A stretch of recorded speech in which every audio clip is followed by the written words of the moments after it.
Okay, welcome to another edition of the Above the Bridge podcast. I'm your host, Thaddeus.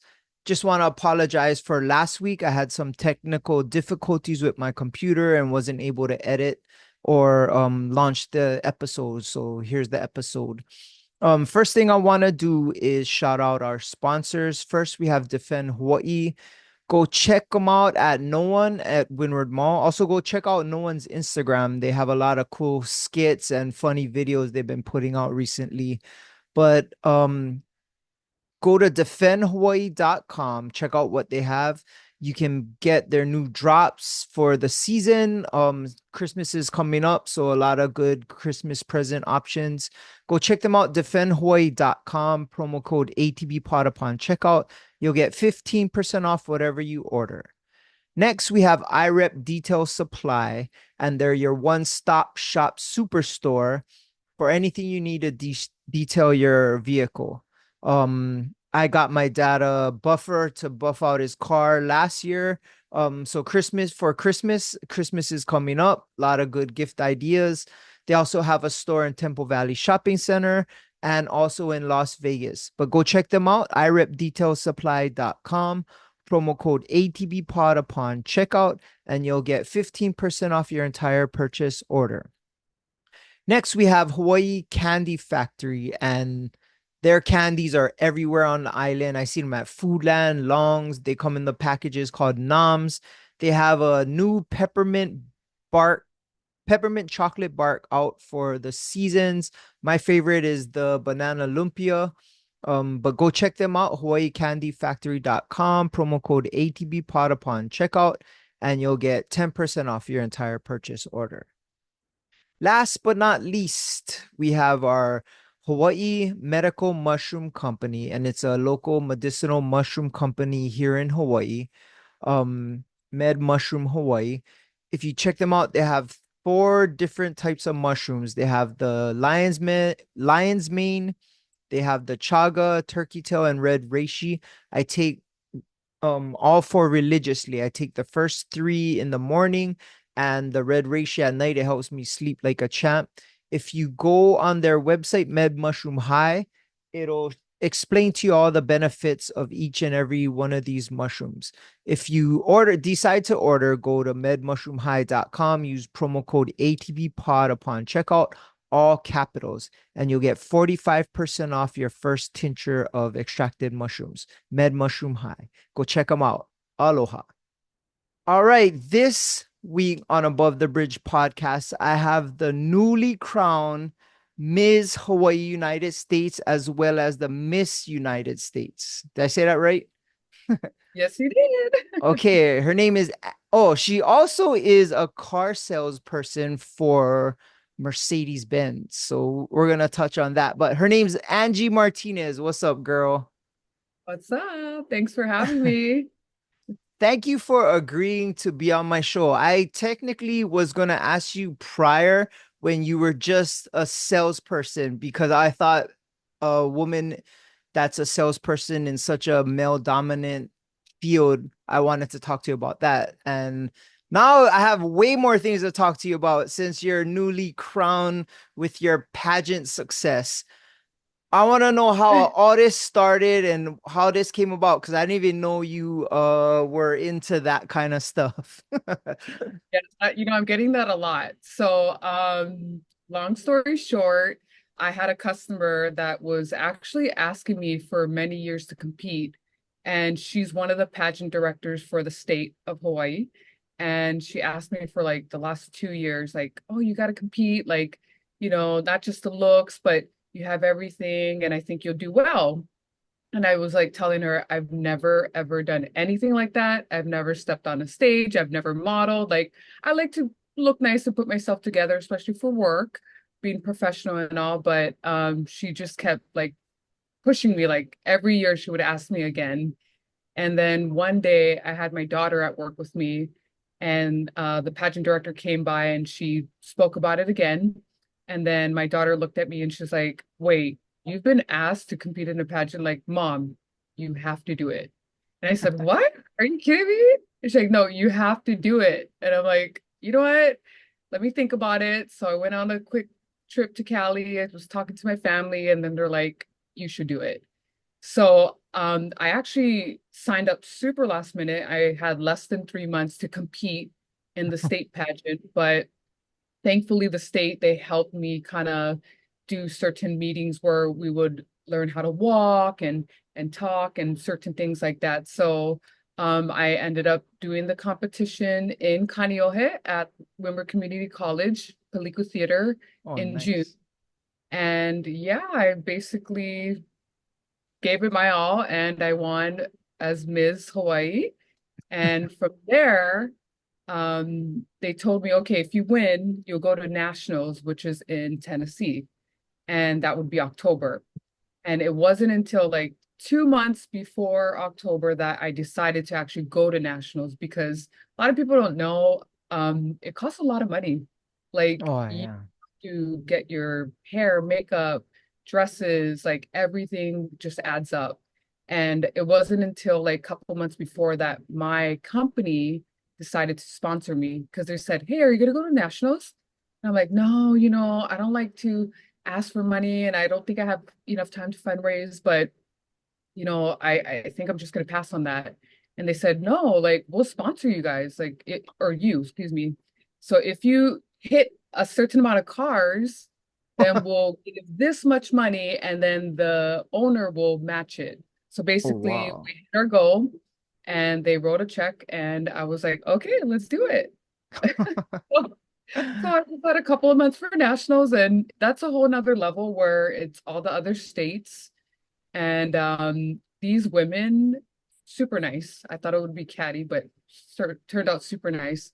They've been doing it for many years. Like in Hawaii, we're really relaxed here. We don't take too much stuff seriously like that, but in the mainland, like they're born that way. And yeah, I just kind of said, you know what, I'm just gonna give it my all. If they like me, they like me. If not, then it's cool. At least I had the opportunity to compete and ended up winning that too. So no, I didn't think I would. When you told me this story the other night over the phone, I had no idea that this was your first time. Yes. And for you to win not only just the state title, but the national title is mind blowing. And like you said, those women competed, they probably competed in pageants their whole life, and Yes. you kind of just pulled the rug from under them. I felt a little bad, not gonna lie, but I was like, you know what? I wasn't expecting to win, to be honest. I said, I'm just gonna give it my all. And again, if they like me, they do. But I just kept praying every time before I stepped on stage because it was a 2-day competition, preliminaries and Oh, finals. And I just said, you know what, please God, like let the word come out of my platform and let me not fall, let me not stutter. And each time I stepped on stage, it was like it couldn't have gone any better. So I was just so thankful I didn't fall down. that's awesome. How nervous were you? Because you said you never been on stage before. How nervous were you just with the Hawaii competition? So Hawaii was a bit nerve-wracking too because you're competing and representing as a state title holder and I didn't want to disappoint anyone. I didn't want to embarrass myself or my family or anyone. But again, I just kind of I don't know what it was. It was just kind of like, do what you got to do, but also be yourself. Because I didn't want to be fake. I didn't want to. There's such thing as getting over coached where you sound super fake. And I Yeah. said, I don't want that. The only help I want is basically how to walk in these like huge platforms and also to pose. So other than that, it was very nerve-wracking because I've never spoke really in public. Like I'll talk to customers and people every day, but it's different when you're being filmed Oh, and when yeah. you're on stage and when you're being judged. So it took a lot, but Yeah. And um the theater at Windward is the way it's angled is everybody's like right at you looking oh yes. down. Yeah, my daughter danced over there and we used to go to her shows over there all the time. And it's great viewing, but as a person on stage, it's right in your face. Oh yeah, including the lights. So you're like, you want Yeah. to look at your family and like have that. okay, comfort, they're there, but at the same time, you can't see anything. And the judges Yeah. are right in front of you. So yeah. So when you went to the mainland, did you bring a crew with you? Like, did the pageant director from Hawaii come with you or? So no, I just went by myself. And yeah, I'm like, okay, I'm gonna go by myself. But thankfully the Mrs. Hawaii United States, she also went up because there was like four categories: MISS, MS, MS woman, which is older than 36, I believe, and then Mrs. So she came up with me. We were in separate rooms because we had um, our contestants were in our rooms together. We had a bunk bed person. But she went up with me. We were in different rooms, but she was at least there for emotional support. And then my Yeah. family flew up the day of the pageant and then the next day. Was So it yeah, was your daughter there? Did she get to watch? I pulled out of Yeah. school, which I've never done before. I'm like, you know what, this is like a once in a lifetime thing. So they definitely came by and it definitely like helped calm my nerves that they were going to be there. But leading up to that, I had to fly up. I was there for almost 10 days. Oh I had to wow. fly up for rehearsals, for events like fundraising events, and just so much things that they had us doing. So I was up from like 6 a.m. and not going to bed till 11 Oh and wow. leading up to the pageant with all day, everyday events. But yeah, I went up by myself. I did hire the pageant directors there had their own hair and makeup people that you could hire. So I definitely did that. But other than that, I was there by myself. Other than the other women, they had coaches, like videographers, everybody. So I'm like, oh, did I forget to bring people? That's insane. So you went up there by yourself and with no help throughout the 10 days. Did your friendships grow with the women in the pageant, or like you said they weren't catty, so how was it interacting with them for those 10 days? It was amazing, honestly, because I've heard horror stories where I literally bought locks for all my suitcases because we're Oh, going in and out from like changing rooms. And I've heard stories where they cut your dress or like oh. spill something on it or just crazy stuff. But thankfully, nobody did that. Though it really happens though. But everyone was super nice. Like especially us being from Hawaii, it's like an automatic, oh my God, you're from Hawaii. That's so cool. We love you, you know?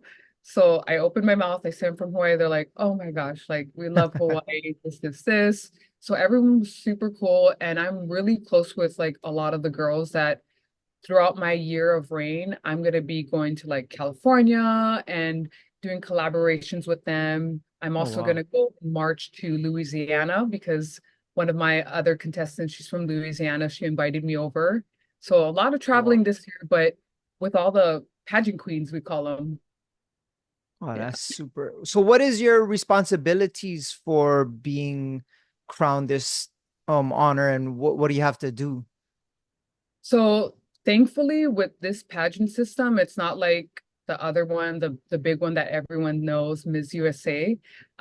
They have to take like a whole year off kind of thing. But with our pageant, they know that we're mothers, they know that we're single mothers, they know that we're working women, married and everything. So they actually are really about how can we help you and your platform. There's going to be a few mandatory things that I'll be doing throughout the year, like Miami Swimsuit Week, New Oh York wow. Fashion Week. Oh And wow.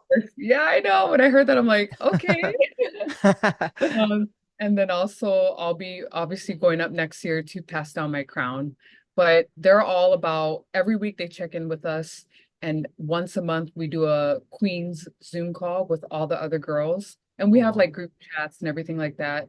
So we're just all, or they're just all about supporting us in our platform.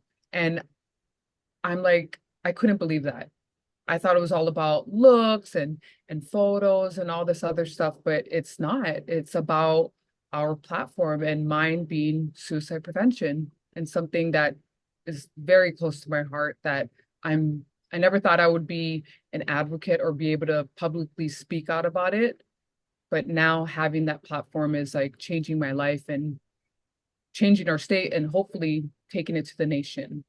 Yeah, and I didn't know that was your platform. While I was kind of researching before our conversation, I seen your speech about it, and for me it hits home and in certain ways and not the best ways, but I feel like that's something that needs to be talked about a lot. And I feel a lot more people need to be open about their feelings and how to relieve the pressures and stuff before it comes to that. And I had no idea that that was your platform and how strongly you presented it when you were on stage. It was pretty cool to see. And why did you choose that as your platform?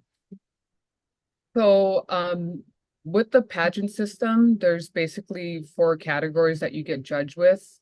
And one of the main ones, which they told us from the beginning, is pick a platform. I've done research at first because, again, this is all new to me. So I'm like, okay, what can we talk about? What can't we talk about?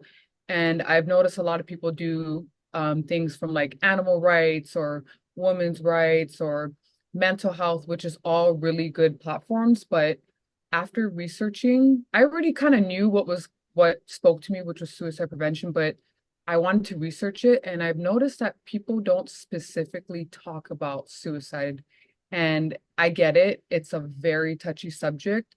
But for me, it was something that I didn't really have to find. It found me, but I was just kind of questioning if it's okay to talk about. And I said, you know what? I'm just going to do it. It's going to not be comfortable and people might not want to hear it, but it needs to be talked about, like you said. And so with my platform, unfortunately, I actually lost two of my sisters to suicide. One of them was in 2007 when I was in high school, and the other one was in 2016. And this changed my life. It changed my family's life. You know, it affected us big time. And even with myself, I've struggled with mental health issues, especially my senior year in high school, just losing my older sister. We were super close. It was pretty unexpected, but learning now, with seeing the signs and everything, I now know that, I mean, maybe I couldn't have prevented it and I was too young to understand, but I could have seen the signs if I was educated about that. And before I even went up to nationals and right when I started the state pageant, I actually reached out to AFSP, American Foundation for Suicide Prevention. There's chapters in every state. So I reached out to the Hawaii state and I said, hey, I'm doing a pageant.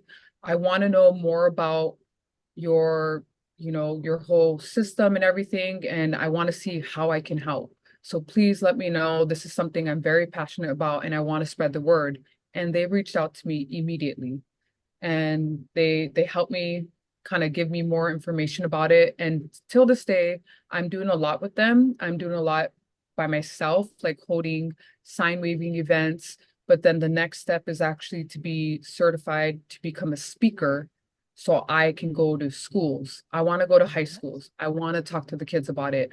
I want to go to places of employment and talk about it. So the whole thing is talk saves lives.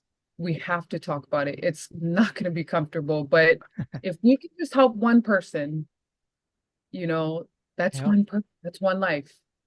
And one life lost affects families for generations. So it's something that I'm going to continue to do. And I'm so ready for this. That's awesome. I think that platform has a good representation through you, and I'm hoping, like you said, you can change some lives, and the more communication and conversations that are having is the more people that will be saved. And sometimes it just takes someone to listen, not Mhm. even anything more than that, and it could make all the difference in the world. I think using your platform, especially now that you won for this topic, you can touch a lot more people, not just here in Hawaii, but now nationwide. And that takes a super strong individual. So I hope you know that I'm kind of impressed that you're that strong to take that on. It's pretty cool. Thank you. it's not easy, but Yeah. I'm starting off small and kind of getting there. But with like something as simple as the sign weaving event that I hosted, I gathered a bunch of people to come to my job when they can and make some signs. And it was signs of resources like, hey, call 988 if you need help or you're in a crisis. A lot of people know 911, they don't know 988. And that one, you don't even have to call. You can text someone. If you're not feeling well or you feel like suicidal or just a breakdown or something, there are professionals that will talk to you. So just putting that on signs and putting words of affirmations like, hey, you are loved. Tomorrow's another day. Please stay. Things like that. Even if people don't know what I'm talking about or sign waving about, they could have a bad day and look at that sign and be like, "Oh, that's nice." And I had the Kaneohe sign waving event at Windward City Shopping Center. This was back in August, I believe, no, September for Suicide Prevention Month. And did the sign waving for a couple hours. And literally the next day, I got a Facebook message from one of my classmates since elementary. We'll talk here and there, but it's one of those like we'll always be friends, but we keep in touch on Yeah. social media. She literally reached out and said, you know, I just want to thank you because I saw the signs that you guys made, and I want to let you know that I was actually thinking about ending my life. And just to know that there's people out there who care and who are out there showing that, we're not alone, it made me want to push to live more. And I broke down in tears because number one, she didn't have to share that with me, but two, something as simple as sign waving literally changed someone's mindset. And it's easy to it's easy to say that, oh yeah, we want to do this, we want to do that, but actually getting out there, and you don't have to like sign up with an organization, but even like a little sign waving, like that makes the biggest difference. Or checking up on your friend, like, hey, how are you doing? Like, seriously, how are you? Not, hey, how are you? Okay, bye. Like Yeah. little things like that makes a big difference. So it works. I mean, now you know it works. Oh, the next one's gonna be in Kaava, by the way. Oh, nice. Yeah. And then we're gonna That's go to the super state cool. capitol. Yeah. That's super cool. So, to get back on the pageant, how stoked was your daughter that you won? She must have been blown away. She really was. Like, she actually helped me throughout the whole time. For the state pageant, she helped me with like, okay, if they ask this question, how do I answer it? Okay, if I say the speech, did I say it under a minute? My walk, my poses, even like my outfits I wore. She actually picked out my pageant dress for the state Oh, on best dress. And it was like, yeah, she was like, Mom, you should wear this. And I'm like, that's beautiful. So it was the best bonding experience, but this sounds kind of silly, but the best thing out of everything, not the crown, not the sash, not meeting the women, it was actually when after I won, my daughter literally ran to me and started crying, saying, I'm so proud of you. And, as parents, we hear our kids say, I love you, dad, I love you, mom, and all this stuff. But when do we really hear how, hey, I'm proud of you, mom or dad? that's And that true. that changed everything for me. Like everything was worth it. All the stress, all the money spent, all the preparation, like everything was just worth it because of that. And even more so, like we're doing everything together with this pageant. We're doing volunteer work. It's just the best bonding experience, especially for our kids who are in their teens. We want to shape them to Yeah. kind of start this earlier because I've helped out here and there, but I've never done something so much like this. So getting myself pushed from my daughter and having this bonding experience is the best experience from this whole thing. That's super cool to hear. And yeah, that definitely resonates with me because Right? like I'm super close with my daughter. So she picked out your dress and you won best dress. Yes. She must have been super stoked. Like Yeah, she that's was. She awesome. was. just bragging right now, but I'm like, shh, don't tell everybody, like it's kind of weird. Like I'm so stoked, but I'm also kind of on the download about it. Like I don't like to brag about it. I'll post here and there, but I'm not out everywhere with my crown and sash. Like Yeah. I'm still Angie, Yep. still the girl And from Hawaii. that's the thing. Like, how did you handle, and I know you're a professional because you're a car salesperson, but how did you handle suppressing the mock action from Kaneohe Kahalu when speaking on stage? Because I know that's hard for me to do.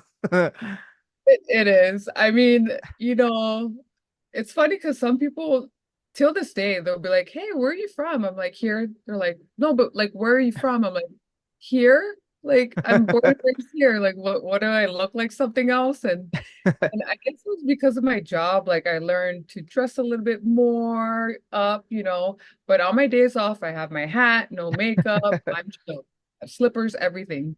But it wasn't too hard because I already, working with the clients that I have, some clients you can speak Mo. Like some of Yeah. my country guys, I'm like, oh yeah, like this is how we're gonna talk. But most of the time you want to speak a little bit professionally and everything. Um, I did get a couple chihus and a chihu back on stage, but other than that, I kept it in. Yeah, a little bit. Oh, that's cool. That's cool. So winning, how surprised were you? Like when they're like calling your name, were you like, oh shoot, I won this thing? Or I you're was, like, I knew I was gonna win. everyone kept saying, "Oh yeah, I knew you're gonna win," but I'm like, I didn't think so, especially with the national pageant. I didn't think so because my competitors, I mean, I don't want to compare myself too much, but they were they were skinny, they were great bodies, like fit, toned. I mean, I dieted, of course, for this pageant, but I didn't get enough time to like get all ripped and everything, which I didn't want to do that too much either. But I was a little bit worried because like I said, they had their team there. They've done pageants before, bigger pageants as well, like the Miss USA, one of the girls did that one. Um, yeah, they kind of like came super prepared. And I knew that my dress was going to win for the nationals because my dress was amazing. I'm like, this is what I want to wear. This is what I'm going to really spend money on. But I was kind of surprised when I won best swimsuit and People's Choice. Oh The only thing wow. I didn't win was interview, which I knew I probably wouldn't have gotten only because my interview was at 6:15 in the morning. Oh, So I had to be up at 4. So I'm like, I wasn't all there, answering the wake me up question. for this. Right. But I was like, that's 25% of my judging category. But other than that, when they said my name, I was shocked because I really did think my other competitor was going to get it, which this is kind of bad to say, but the day before when I had some dinner with my dad, then I kind of told him like, you know what, dad, like I think I'm okay with winning runner up because it's a lot. Like even the state pageant was a lot on me in a good way, Yeah. but I don't know how to, it's all new to me. I got to learn again how to manage my time and everything. And I'm already a busy person. I'm a single mom. I work full time. So I'm like, how am I going to do this? And my dad's like, no, don't you dare say that. Think you're gonna win. You're gonna win. Okay. I said, okay, let's just do it. So I was shocked though. But I know I did well, but I didn't think I did that good to win. That's just you being humble. But I guess I mean, you're always humble, you know what I mean? I tried my best. That's all I said. I said, just please, whenever I step on the stage, please just let me not fall and let me not stutter. Don't let me say, please let the words come out perfectly. And it did, like each time. So I was like so thankful.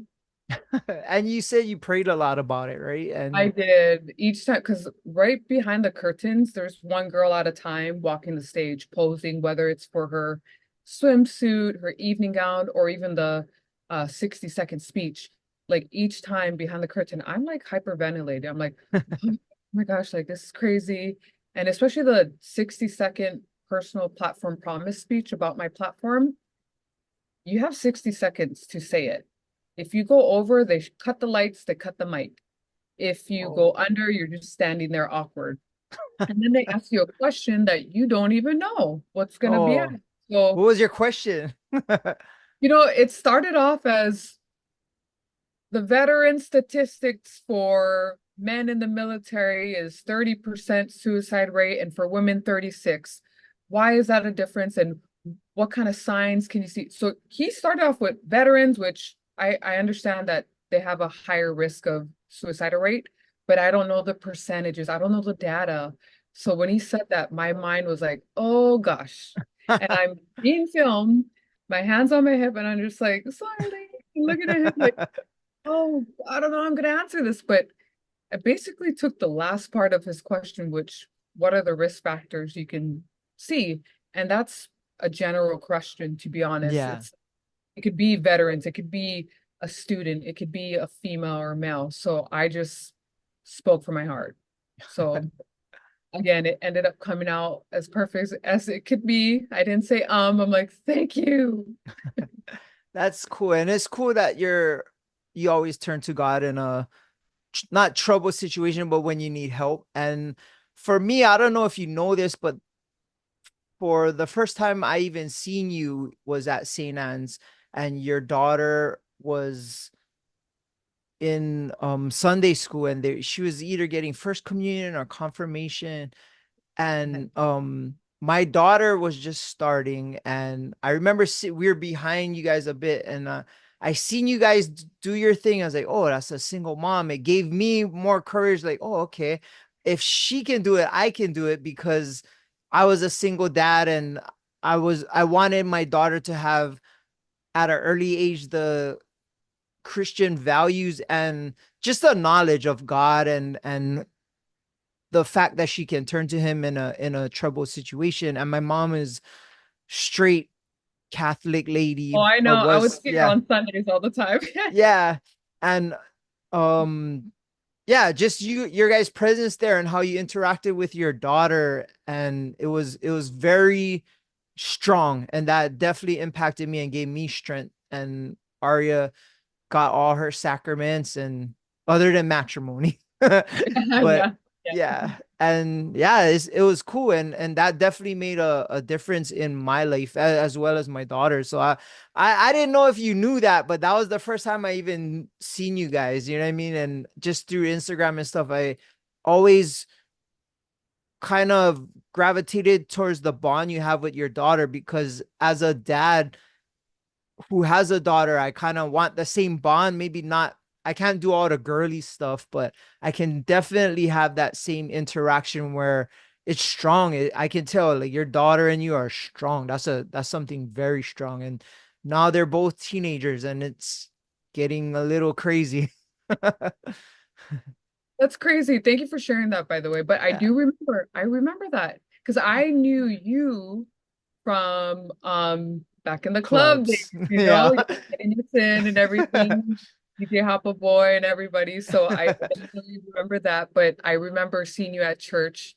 And then I always like I know we would like comment every now and then about our daughters and their achievements and everything. So I'm super proud of you, especially being a father, single father. Like that's not easy as well. So good job. She's a Thank beautiful. you. Thank you. It's been probably the most gratifying thing I've ever done in my life, was be a dad, and I think it changed me for sure. And yeah, it's challenging at times, but like you said, it's most gratifying things come from your kids. And I did the Spartan race, and my daughter was proud of me, and like I was pretty banged up after, but Oh yeah, I did it's that a couple yeah, years ago. yeah. It was like a bucket list thing, and I would make sure every morning I would make my daughter breakfast, and I'll go run and then take her to school, just so she sees that I'm like training and working for something, just to give her that example. And Yeah. it felt good that it I when she said she was proud and she was stoked that I did it, that it hit home with her what the message I was trying to get across. Yeah, Yeah, I'm not doing it again. yeah, no, same. It was Yeah. disgusting and dirty, but it was a cool experience. Yeah. So my main topic, well, not main topic, but a topic I wanted to talk to you about before the whole pageant thing was being a car sale. What are you, a car saleswoman or salesperson? What do they call you? They call me salesman because that's such a, it's always been salesmen. Yeah, I'm actually still the only female. There's 14 of us, so I'm the only female. People can say salesman, saleswoman, salesperson. I don't mind either way, but my title is executive sales and leasing consultant. And nice. yeah.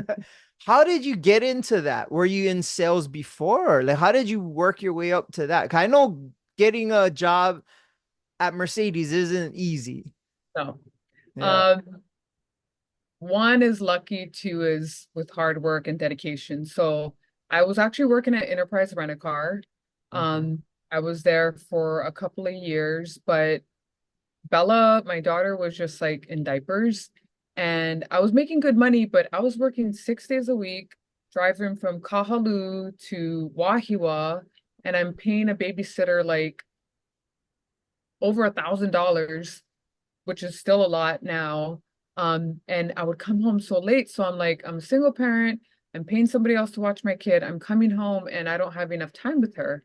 And then an opportunity came up where one of my dad's previous partners, she was a nurse and she was doing something with a patient there, and they were talking about kids, and she's like, "Oh, my husband has a daughter and she works here, but she's looking for a new job." He ended up being the GM of Mercedes-Benz. Oh, And wow. so they offered me to go and apply there. And I actually applied when I was 20 years old, and I applied as a receptionist. So I was the receptionist for 7 dealerships because at the time they owned 7 dealerships. Oh, And wow. I would like take all the calls for all dealerships, transfer it, make appointments, and so on. I did that for a couple of years, and then a new role came up called product specialist. So, as car salespeople previously, um, you sell the car, you got to explain at least a little bit of the car. But Yeah. with technology now, it's like the cars are so complex. So it would take time for the salesperson time away to explain the car. So they said, hey, we're gonna have somebody to literally their only job is to check people in and explain the car. Whether it's you just bought this car, I'm going to explain it to you for half an hour, or you forgot about the features, you're going to come back throughout the day and ask random questions like, hey, I got a new cell phone. Can you pair it? Things like that. So I was the first product specialist and I went to training in the mainland, came back, and I basically learned about all the cars. And I was teaching people basically how to use every button in there. So I know everything on the inside. The engine, like, not too much, but we always tell people don't touch it. Don't touch the engine. Yeah. Don't want to modify bins. But yeah, so I did that for a couple of years, and then there was an opportunity for sales because our guys there, they've been there for a very long time. We do not have a high turnover. They're they have like good rapport with their customers. They've been there for like 10 plus years. So I actually asked, saying, "Hey, I think it would be good if you have a female."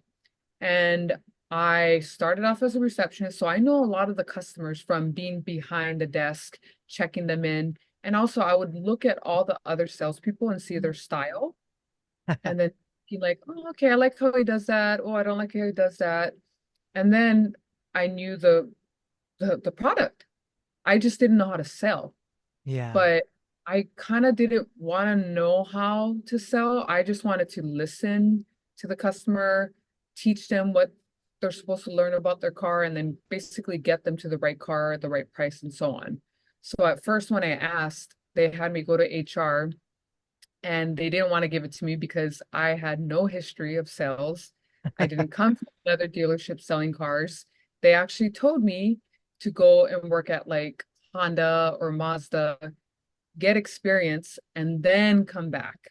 So I didn't get it immediately, but I was getting a bunch of awards for becoming a product specialist. And then I bothered them again. I said, hey, can you give me a chance? Like, it's not going to cost you anything. If anything, we're commissioned. So if I don't sell anything, put me back as a product specialist. Yeah. But it gave me the opportunity because I was always a good employee and I sold it. I sold them to give me the job. I need at least one female. And yeah, they gave me the opportunity and I've been doing it basically for 8 years now. That's super awesome. And sales, especially cars, isn't easy. It takes a certain kind of person and you have to have a certain kind of grit. Do you do use like pre-owns also or? Yep, I do new pre-owned and not just Mercedes-Benz pre-owned, but we have a lot of people don't know this, but we have a bunch of used cars, non-Mercedes, like Toyotas. We have like Mazdas. I took in a BMW M2 competitor, which is a rare car, apparently. And we get all these cars as trade-ins because they traded it in for a Mercedes Yeah. and priced them really well. Like we're not going to price it. Audi's next door to us, BMW and Lexus. We're not going to price a trade-in Lexus for more than Lexus. So a lot of people don't know they can look at our inventory for non-Mercedes-Benz cars, but I basically sell everything, even Teslas. Oh wow. Yeah. Yeah, I used to like selling pre-owned cars because the net was way more. Yeah, yeah. A lot of people say, "Oh, you sold $100,000 car. You must have made like five Yeah. grand or something." I'm like, no, actually, they're flats. Like, Yeah. if penny off, I get X amount. If I give 5,000 off, I still get X amount. But the Yep. used, we take it in for a certain amount, we bid it a little bit higher, and then Yep. from there, discussion. But yeah, me too. These cars are more. Um, being that I was a car salesman, I ran into multiple ethical dilemmas, and which kind of led to me stopping. I couldn't ethically do certain things. And I wanted to ask you if you had any ethical dilemmas while you were working. Well, not anything that I caused, but in the very beginning, like you said, it's kind of not for everyone. There's not that many females, and there is a reason. Like, I mean, it's always been male dominated, Yeah. but in the beginning, it was really hard for me where I would go into the bathroom and literally cry because people, well, I was younger back then, 8 years ago, and either the customers don't think you know what you're doing, they don't take you seriously because you're a woman, Hmm. and the other salespeople, they're like, starting to be a little bit more competitive with each other.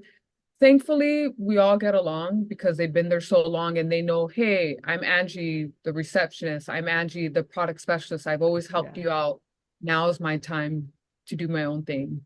Yeah. And, especially being a female, a lot of people think it's easier for me to sell Hmm. cards. Oh, you're pretty. Oh, you're a girl. Like, no, it's honestly the opposite. Like I would get customers coming in and it's my turn to greet them and it'll be like a husband and wife, boyfriend, girlfriend, and the wife or spouse looks at me Oh. and they're like, mm, not helping us. Like, no. And I always get that. I always get that in the beginning. And then once they get to know me, they ended up like loving me and we're like best friends now. Cause like when I get to that situation, I don't really look too much at the guy even though he has the money and he wants to buy the car in Yeah. whatever situation, I make sure the girl, whether she's a friend, girlfriend, wife, fiance, I make sure she's included too. I look at her, I acknowledge her, and I always do that. I want to treat people how, I want to be treated. And I know that's a common saying, but it's honest. Like I Yeah. give them everything, I listen to them. I yeah, just It's crazy. When I was selling cars, and I only did it for like a year, I noticed that you have people assume car salesmen are sleazy and they lie and all that. My coworkers and I were not like that. What I noticed was the people that were lying to me the most were the customers.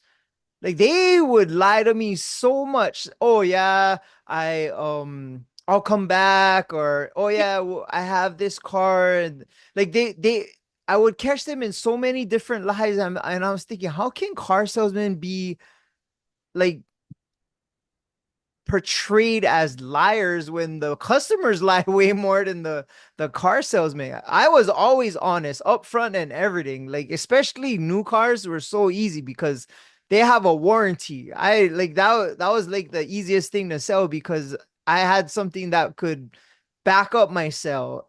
With pre-owns, it was more money, but the warranties weren't as strong, or the things would go wrong or whatnot. Right, But yeah, right. There's a but saying, buyers are liars. yeah, exactly. But That I'm like, was right. totally. And I wouldn't get anxiety or anxious, but I would love, like they would call them ups when someone walks into the store, and I guess you'd for us we would take turns. Oh, when it was my turn, like I would be so stoked to see it, but it was like a puzzle to get this person and to be myself and to get them to want to buy something was always the challenge for me. I don't know if it was the same for you, but just to figure them out to where they could feel comfortable, Right. and to figure out how to do that. Not manipulate them, but to do it to where they would be happy with what product or what decisions they made. It was kind of fun at some point. Definitely. No, I get it and I totally agree. The first thing you do when somebody walks in, what do they say? Oh, I'm just looking. I'm like, Yeah. okay, totally fine. Let me know if you have any questions.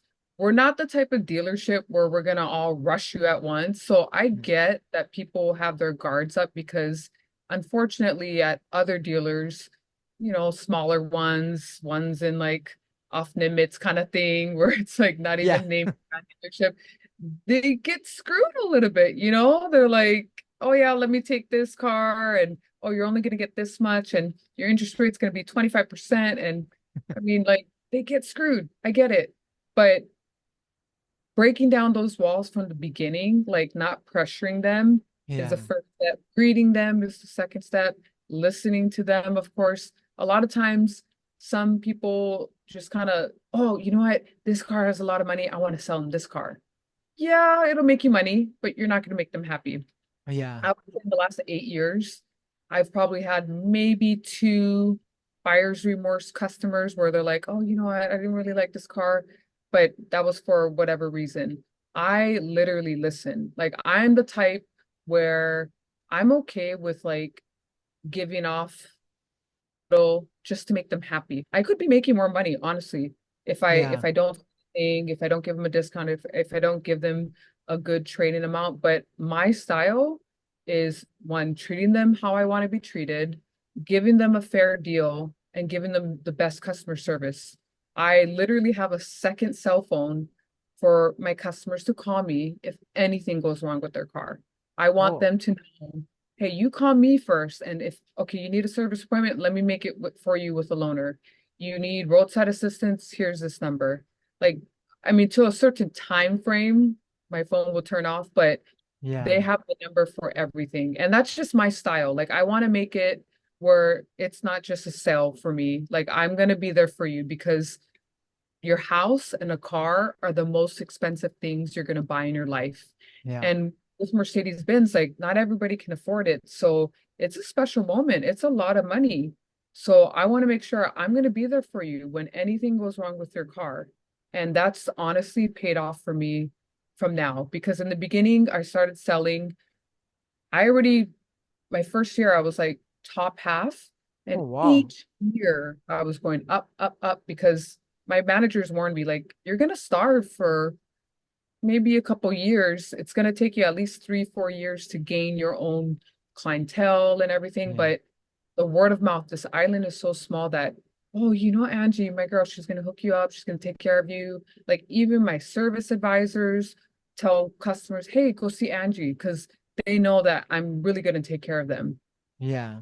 I cannot sleep at night if I know that I didn't do well with this customer or I lied or I just can't do that. Like my Yeah. dad raised me better. So yeah, I'm like, yeah. But yeah, you are right. Buyers can, fib a lot with, oh yeah, yeah, yeah, I got a proof for this, da da da da da, and Yeah. then spend like hours with them, and then you finally get down to, oh, let me check your credit or how much money do you have, and then it's like you can't even buy a car. So Yeah. It's just wasted my whole day. yeah, I get that. Like some people just want to look, that's totally fine. But for me, like to educate people, like before you come in the dealership, kind of look what's out there first, know your Yeah. budget, know your credit score, know, hey, is this even a good time to buy a car? Yeah. Research the interest rates. Like right now, it's still a little bit high for interest rates, but just like home loans and everything Yeah. else. And but just doing a little bit of research, especially because nowadays we have social media, we have TikTok, we have Google, ChatGPT, all these things that you can do a little bit more research. So when you come to the dealership, you're ready, you know exactly what you want. And from there, we help you. We basically help you get what car you're looking for. But when you Yeah. come in and start lying about, oh, this is this, and I mean, what, I treat them like they're the same person. I'm not going to be like, oh, this guy, he looks like this, or oh, this person drove in this car, because especially with our clientele, the filthy rich come in slippers and puka shirts. Yep. You never you're dealing with never. That's that's something that I've learned even through the club industry. And I wanted to ask, like, do those rich, arrogant people come in, and how do you handle that? Because sometimes, especially being a female, they'll try hit on you or stuff like that. How do you handle those kind of situations? Yeah, in the beginning it was very awkward. I didn't want to be, I actually held a lot in. Like I've had customers say very sexual things to me. Mm. One put his hands on my legs in the car before. Oh, The Kahalu in me wants to be like, slam dance this. shut up right now and like curse you out and everything. But I'm like, I can't do that. I know my managers will have my back, but there's a certain way that I had to find to kind of work through that. It sucks, but if you're going to be in this industry, you don't have to deal with it, but there's ways to deal with it.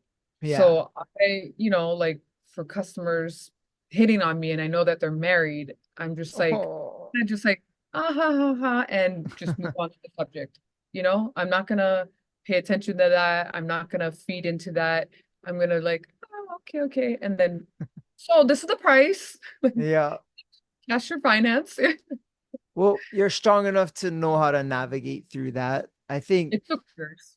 Yeah. yeah, and it takes a strong person, especially in that industry. It's cutthroat, and like you said, the people that you work with are your competitors. It's a good thing that you have that relationship because you worked your way up in that um dealership. They know you, so they're not gonna try and stab you in the back. Right, right. And if they do, like in the beginning, I'll have a couple of them be like, "Oh, Angie, you want to help me out? We can half this deal to get you started." And then I'm Oh, doing the whole thing. And yeah. then I was thinking that at the beginning, like, "Oh yeah, give me deals, give me customers." And then after I'm like, "Oh my gosh, you're taking advantage of me." And then it wasn't until later where I'm like, I have a voice where I'm like, Yeah. Or like Nah. one of them will be like, "Oh, well, he just bought a car because you're pretty." I said, seriously? Do you think some rich guy would be like, I'm gonna spend $60,000 just because she's pretty? Like, no, Yeah. no, because I listened to them, I got them the car they want, I gave them a good price. Like, I'm not trying to be oblivious about it, but it's honestly like, who would give money just because you're pretty? Like that much money. Exactly. Like, I Yeah. get buy some bottles and drinks to show off, but $60,000 car just to No. be, she's pretty. Yeah. No. That's one thing I do know, like because you know the product, it's easier to sell. I would study and I would learn every little detail, and then it's like you're going in there with a loaded gun. Any question you got, I can pound it out. So it's yeah, Yeah. it was kind of cool, but yeah, unfortunately for me, I had ethical dilemmas, like I said, and put me out of that business. It was good money though. Oh, I was killing it. Very good. But I mean, but we Yeah. have ups and downs, so you have to learn how to be good with your money because you'll have a great month and you'll have a not great Yeah. month. You can Yeah. make 20,000 one month, you can make 5,000 another month. Like the just this past month, October, I was gone for 10 days, which Oh is yeah. the longest I've ever been, but obviously for a crazy good reason. But when I came back, I just pretty much worked my butt off just to catch up, which I did, thankfully. But yeah, you have your good months, you have your bad months. You just kind of learn how to fluctuate with things. But the one good thing, or many good things about my company, is that they're not like cutthroat like other dealerships. Like, okay, you don't sell 10 cars, you're out.